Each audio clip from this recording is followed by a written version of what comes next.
እና ይሄ ነው መጨረሻው? ልደት ነገ እንደሆነማ እኮ አውቃለሁ፣ ግን ነገ ሁሉም ሰው አንተ ልደት ያከብራል።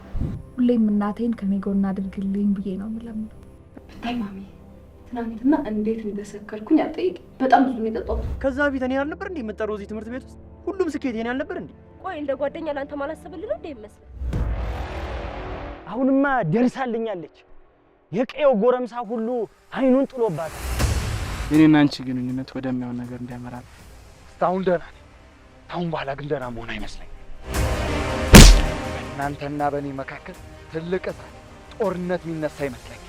መሸወድ ምን ማለት እንደሆነ እኔ ሳይታውቁ እሺ። አሁን ሁለታችሁ እዚህ ትምህርት ቤት ስላሰናፋችሁ ትምህርታችሁ ላይ ማትኮር ያለባችሁ ጊዜ ላይ ቆይታችሁት።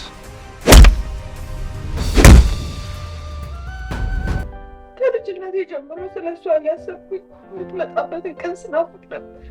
ሎሚ ተራ ተራ ሎሚ ተራ ተራ ሎሚ ተራ ተራ ሎሚ ተራ ተራ ወማይና ደራ አይንዬ ሆዴ ቻው ልጅዋ፣ መኪናው ደግሞ እየጠበቀሽ ነው። ጎበዙኝ እመለሳለሁ። እሺ እሷ ነው ልጅዋን ታንሳል። እኔ ነኝ ወንድ ያለ እንኳን ልጁን አስተውል። ማታ ይጣላ ሄደ አናቱን በዱላ በረገደው እንዴ?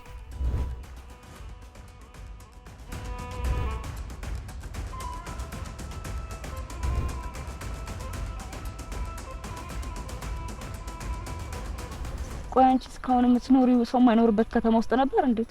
እኔ እዚህ ግቢ ውስጥ ማንኛውንም ተማሪ ሳናገር በስነ ስርዓት ነው የሚያናገሩ። በኋላ ከጓደኞቼ ጋር ነው የምሆነው። አንቺ ግን በፍጹም ከዚህ ክፍል እንዳትወጪ እሺ? ለምን እህት አለሜ?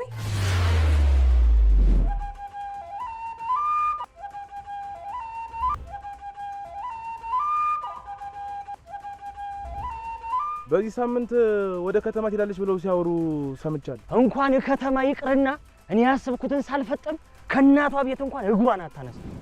አባይ ማዶ ፊላው ስር ያለው በሬ ናና ገበሬ ደሚያን ጎረምሳሽን ንገሪው ድጋሚ ፊት ለፊቴ እንዳላየው እሺ?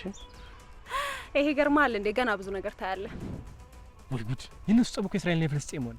ዛሬ ማናጠቃ ማንቦን ብጣል። አንተ ነው ህይወት ውስጥ ምንም ነህ። መቼም ላፈቅር አልችልም። አንቺ ምን አይነት ነገር ነው የምትናገሪው? ማስሮሽ ነው አንቺ እንደሷ እንደዚህ የምትወሪው? አንተ ጀኔ ላነሳ ድሮም ጓደኝነት የሚባል ውስጣችን አልነበረም ማለት ነው።